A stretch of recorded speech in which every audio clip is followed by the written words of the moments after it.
Welcome friends, গতকাল রাত্রে আমি যে লাস্ট ভিডিওটা দিয়েছিলাম সেখানে বলেছিলাম সুপ্রিম কোর্টের ওয়েবসাইটে রাজ্য সরকারের পক্ষ থেকে 26/11/2022 ডেটে দুটি সংযোজন করা হয়েছে। একটা অ্যামেন্ডেড মেমো অফ পার্টিজ আর একটা ছিল আপনার লেটার। এবং তখন আমি বলেছিলাম যে একটা যে রেসপন্ডেন্ট ওখানে সরকারি কর্মচারী পরিষদ যে বাদ গেছে সেই বিষয়টা নিয়ে কিন্তু একটা আবার তোড়জোড় চলছে।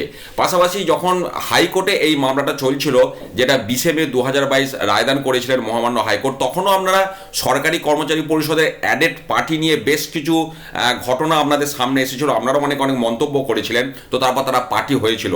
তো সামগ্রিক বিষয়টা এখানে তুলে ধরা হয়েছে। আমি আজকে সেই বিষয়টা দেখুন, এখানে পরিষ্কার যেটা লেখা আছে, application for permission to file amended memo of parties, অর্থাৎ ওখানে যতজন পার্টি ছিল তার মধ্যে থেকে আরও কিছুজন বাড়লো, সেই বিষয়টা আমি আলোচনা করব। বাড়ার ফলে কি এটার ওয়েটেজ দাঁড়ালো সেটা অবশ্যই আমাদের আলোচ্য বিষয়।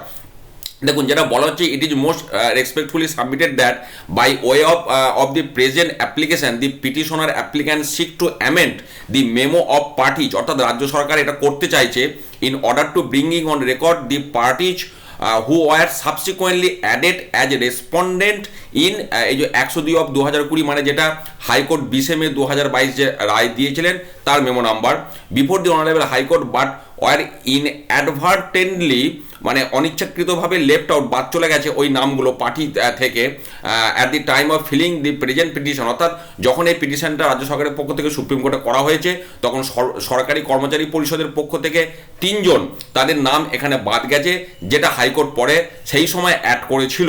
এবং সেটাই এখানে বলা হচ্ছে যে honourable high court allowed can 2 of 2020 there by impleading the following parties, অর্থাৎ হাইকোর্ট যাদেরকে অন্তর্ভুক্তি করেছিল তাদেরকে এখানে আবার অন্তর্ভুক্তি করা হলো বলে 3 জনকে সরকারি কর্মচারী পরিষদের একটা গেল ওনার কনভেনর শ্রী দেবাশিস শীল, আর একটা শ্রী শান্তনু আচার্য, আর একটা আমরা শ্রী সন্দীপ কুমার সরকার।